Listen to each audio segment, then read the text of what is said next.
আল্লাহর পয়গম্বর উপর অত্যাচার শুরু করে দিল, আবু জাহেল অত্যাচার শুরু করে দিল।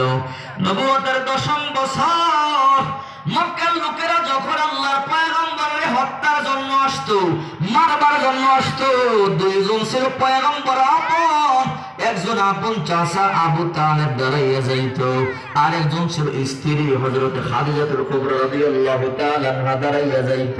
হে মক্কার লোকেরা, আমরা বেঁচে থাকতে মুহাম্মদের গায়ের মধ্যে একটা টোকা লাগতে দিব না।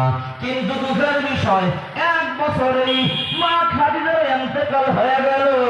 ওই বছর আপন চাচা আবু তালেবের ইন্তেকাল হয়ে গেল। আল্লাহর পয়গম্বরের আপন বলতে মক্কার মধ্যে কেউ নাই।